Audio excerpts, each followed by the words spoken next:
എല്ലാവർക്കും നമസ്കാരം. മിനി ചാക്കുക്കിൻ്റെ മറ്റൊരു എപ്പിസോഡിലേക്ക് എല്ലാവർക്കും സ്വാഗതം. ഇന്നൊരു ഡെസേർട്ട് ആയാലോ? ഞാൻ ഇന്ന് തയ്യാറാക്കാൻ പോകുന്നത് നമുക്ക് ഈസി ആൻഡ് സിമ്പിളായിട്ട് വീട്ടിൽ തയ്യാറാക്കി എടുക്കാവുന്ന banana strawberry chocolate waffle delight ആണ്. ഒരു ഹെവി മീലൊക്കെ കഴിഞ്ഞിട്ട് ഒരു ഡെസേർട്ട് വേണമെന്ന് ആഗ്രഹിക്കുന്നവർക്കും അല്ലെങ്കിൽ ഒരു ഗസ്റ്റൊക്കെ വരുമ്പോൾ ജസ്റ്റ് ഒന്ന് ഇമ്പ്രസ് ചെയ്യിപ്പിക്കാൻ വേണ്ടിയിട്ട് സംതിങ് വെറൈറ്റി ആയിട്ട് ചെയ്യണമെന്ന് ആഗ്രഹിക്കുന്നവർക്കൊക്കെ പെട്ടെന്ന് തയ്യാറാക്കിയെടുക്കാവുന്ന ലോ കോസ്റ്റിൽ ചെയ്യാൻ പറ്റുന്ന നല്ലൊരു ഈസി ഡെസേർട്ട് റെസിപ്പിയാണിത്. ഞാനിത് നമ്മുടെ ഇവിടുത്തെ ടെസ്കോയിൽ നിന്നാണ് വാങ്ങിയിരിക്കുന്നത്. ഈ വാഫിൾ നമുക്ക് വീട്ടിലും തയ്യാറാക്കി എടുക്കാവുന്നതേ ഉള്ളൂ കേട്ടോ. പക്ഷേ ഇതിപ്പോൾ വളരെ സിമ്പിളായിട്ട് തയ്യാറാക്കി എടുക്കുന്നത് കൊണ്ട് ഞാൻ ടെസ്കോയിൽ നിന്ന് വാങ്ങിയ വാഫിളാണ് യൂസ് ചെയ്തിരിക്കുന്നത്. ഇത് എഗ് വാഫിൾസ് ആണ്. ഇതിനകത്ത് 8 എണ്ണമാണ് വരുന്നത്. നിങ്ങൾക്ക് ലെയറായിട്ടും ഇതുപോലെ സിംഗിൾ പീസായിട്ടും തയ്യാറാക്കി എടുക്കാം. നമ്മൾ ഒത്തിരി ലെയറായിട്ട് എടുക്കുമ്പോൾ ഇത് ഒത്തിരി ചോക്ലേറ്റ് അതിൻ്റെ സ്വീറ്റ്നെസ് ഒക്കെ ഉള്ളതുകൊണ്ട് ഭയങ്കര ഹെവി ആയിട്ട് നമുക്ക് ഫീൽ ചെയ്യും. അതുകൊണ്ട് ഒരു മീലൊക്കെ കഴിഞ്ഞ് കഴിയുമ്പോൾ ഏകദേശം ഒരെണ്ണമൊക്കെ കഴിച്ച് കഴിയുമ്പോഴത്തേക്കും തന്നെ നല്ല ഫില്ലിംഗ് ആയിരിക്കും കേട്ടോ. അല്ലെങ്കിൽ ഇങ്ങനെ ഭയങ്കര സ്വീറ്റ്നെസ് ഒക്കെ ആയിട്ട് നമുക്ക് പെട്ടെന്ന് മടുത്തു പോകാനൊരു ചാൻസ് ഉണ്ട്. അപ്പോൾ നമ്മൾ ഈ വാഫിൾ നമ്മുടെ ടോസ്റ്ററിലൊന്ന് ഇട്ടതിന് ശേഷം, അല്ലെങ്കിൽ നിങ്ങൾക്കൊരു പാൻ ഉണ്ടെങ്കിൽ നമ്മൾ ഈ ബ്രെഡ് ടോസ്റ്റ് ചെയ്യണത് പോലെ ബട്ടർ ഒന്നും വേണ്ട, പ്ലെയിൻ ആയിട്ടൊന്ന് ടോസ്റ്റ് ചെയ്തെടുക്കുക. നന്നായിട്ട് ടോസ്റ്റ് ചെയ്യുമ്പോൾ ഇത് നല്ലൊരു സോഫ്റ്റ് ടെക്സ്ചറിലായിരിക്കും കേട്ടോ വരിക. പക്ഷേ അതൊന്ന് എയർ ഇതായിട്ട് കോണ്ടാക്റ്റ് ആയി കഴിഞ്ഞ് കഴിയുമ്പോൾ നല്ല ക്രിസ്പി ആയിട്ട് വരുന്നതായിരിക്കും. അതിലേക്ക് നമ്മൾക്ക് നമ്മുടെ ചോക്ലേറ്റ് സോസ് ഒന്ന് ഒഴിച്ചു കൊടുക്കാം. അപ്പോൾ ടോസ്റ്റ് ചെയ്ത് നമ്മുടെ വാഫിളിലേക്ക് നമ്മൾ ചോക്ലേറ്റിൻ്റെ സിറപ്പ് ഒന്ന് ആഡ് ചെയ്ത് കൊടുക്കുകയാണ്. ഞാനിപ്പോൾ നുട്ടല്ലയുടെ ചോക്ലേറ്റാണ് ആഡ് ചെയ്യുന്നത്. ഈ നുട്ടല്ല നമ്മളൊന്ന് ചെറുതായിട്ടൊന്ന് മൈക്രോവേവ് ചെയ്ത് ഒന്ന് മെൽറ്റ് ചെയ്തെടുക്കുന്നുണ്ട്. ഇനിയിപ്പോൾ നിങ്ങൾക്ക് മൈക്രോവേവ് ഇല്ല എന്നുണ്ടെങ്കിൽ എന്തെങ്കിലും ഒരു ചോക്ലേറ്റ് ഡബിൾ ബോയിൽ ചെയ്തെടുത്താൽ മതി. അതായത് ചൂടുള്ള വെള്ളത്തിൽ ഈ ചോക്ലേറ്റ് ഒരു ബൗളിലാക്കിയ ശേഷം ഇറക്കി വയ്ക്കുക. അപ്പോൾ അത് തന്നെ മെൽറ്റായിട്ട് ലൂസായിട്ട് വരുന്നതായിരിക്കും.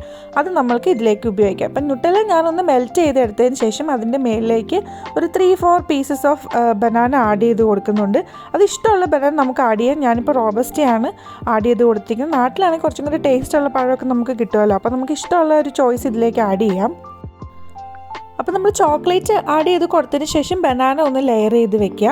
അതിനുശേഷം നമ്മൾ അതിൻ്റെ മേളിലേക്ക് സ്ട്രോബെറി സോസ് ആഡ് ചെയ്ത് കൊടുക്കുകയാണ്.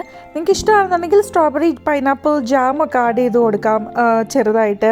അല്ലാന്നുണ്ടെങ്കിൽ മേപ്പിൾ സിറപ്പ് അല്ലെ ഹണി ആഡ് ചെയ്ത് കൊടുക്കാം. ഇനി ലോട്ടസ് ബിസ്കോഫിൻ്റെ ഇത് ആഡ് ചെയ്ത് കൊടുക്കാം.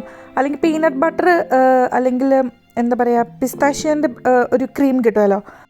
അപ്പോൾ നിങ്ങൾക്ക് ഇഷ്ടമുള്ള ഫ്ലേവർ ഇതിലേക്ക് ആഡ് ചെയ്ത് കൊടുക്കാവുന്നതാണ്. It's all depending on you which flavour you want. ഇനി നമ്മൾക്ക് വേണ്ടത് ഒരു സ്കൂപ്പ് ഐസ്ക്രീമാണ്. അത് വനിലയോ അല്ലെങ്കിൽ ഇഷ്ടമുള്ള ഒരു ഐസ്ക്രീം നമുക്ക് ആഡ് ചെയ്ത് കൊടുക്കാം. ഞാനിപ്പോൾ കാരമൽ ചോക്ലേറ്റ് ഐസ്ക്രീമിൻ്റെ ഒരു സ്കൂപ്പാണ് ആഡ് ചെയ്ത് കൊടുത്തിരിക്കുന്നത്. അപ്പോൾ ഇത്രേ ഉള്ളൂ. ഇനി ഇതിൻ്റെ മേളിൽ കുറച്ച് ചോക്ലേറ്റ് സിറപ്പ് ഒന്നും കൂടി നമുക്ക് ആഡ് ചെയ്ത് കൊടുക്കാം. ഇനി ഒരു ഭംഗിക്ക് വേണ്ടിയിട്ട് ഇതൊക്കെ ചെയ്യുന്നതിന് മുമ്പ് കുറച്ച് ഷുഗർ ഒന്ന് നന്നായിട്ട് പൗഡർ ചെയ്തതിന് ശേഷം നമ്മുടെ വാഫിളിലേക്ക് ഫസ്റ്റ് തന്നെ ഡസ്റ്റ് ചെയ്ത് കൊടുത്തിട്ടുണ്ടെങ്കിൽ അതും കാണാൻ നല്ലൊരു അപ്പീലിംഗ് ആയിരിക്കും.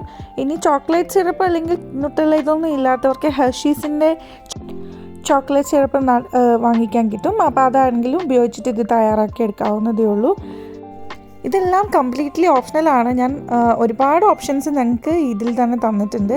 ഇനി ഇതിൻ്റെ മേളിൽ നമുക്ക് ചെറുതായിട്ട് വല്ല നട്ട്സൊക്കെ ഉണ്ടെങ്കിൽ അത് വെച്ചൊന്ന് ഡെക്കറേറ്റും വേണമെങ്കിൽ ചെയ്യാം. ഇനി ഇതിൻ്റെ മേളിൽ ലെയർ ചെയ്ത് അടുത്ത വാഫിൾ വെച്ചിട്ട് അങ്ങനെ ഒരു സ്റ്റോക്ക് പോലെ നമുക്ക് അങ്ങനെയും ക്രിയേറ്റ് ചെയ്തെടുക്കാവുന്നതേ ഉള്ളൂ. അതൊക്കെ ഭയങ്കര ഹെവി ആയിട്ട് നമുക്ക് ഫീൽ ചെയ്യും.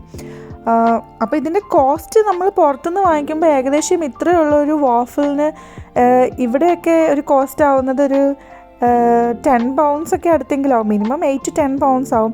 അപ്പം ഇത് വളരെ ലോ കോസ്റ്റിൽ നമ്മൾക്ക് പുറത്തുനിന്ന് വാങ്ങി ഇതുപോലെ തയ്യാറെടുക്കുകയാണെങ്കിൽ 8 എണ്ണം നമുക്ക് അതുപോലെ ചെയ്യാം അല്ലേ? ശരിയല്ലേ? ഇനി ഇതിൻ്റെ ടോപ്പിൽ നമ്മൾക്ക് കുറച്ച് ബ്ലൂബെറീസോ സ്ട്രോബെറീസോ ഒക്കെ വെച്ചിട്ടൊന്ന് ഡെക്കറേറ്റ് ചെയ്യാം. അപ്പോൾ ഇത്രയേ ഉള്ളൂ. അടിപൊളിയായിട്ടുള്ളൊരു വാഫിൾ റെഡി ആയിട്ടിരിക്കുകയാണ്. എല്ലാവരും ഒന്ന് ട്രൈ ചെയ്ത് നോക്കുക. അപ്പോൾ നമ്മുടെ കണ്ടൻറ്റൊക്കെ ഇഷ്ടമാവുകയാണെന്നുണ്ടെങ്കിൽ please do like, share and subscribe. നമ്മുടെ വീട്ടിൽ തന്നെ ചെറിയ ഒക്കേഷൻസ് ഒക്കെ വരുമ്പോൾ അതൊരു ആനിവേഴ്സറിയോ ബർത്ത്ഡേയോ ഇതൊക്കെ വന്നു കഴിയുമ്പോൾ നമുക്കൊന്ന് സർപ്രൈസ് ചെയ്യിപ്പിക്കാൻ പറ്റിയ പെട്ടെന്ന് തയ്യാറാക്കി എടുക്കാൻ പറ്റുന്ന ഒരു റെസിപ്പിയാണ്. ഇതെല്ലാവരും ട്രൈ ചെയ്ത് നോക്കുക. അപ്പോൾ അടുത്ത എപ്പിസോഡിൽ വീണ്ടും ഒരു ഈസി ഹോം കുക്കിംഗ് റെസിപ്പി ആയിട്ട് നമുക്ക് വീണ്ടും കാണാം.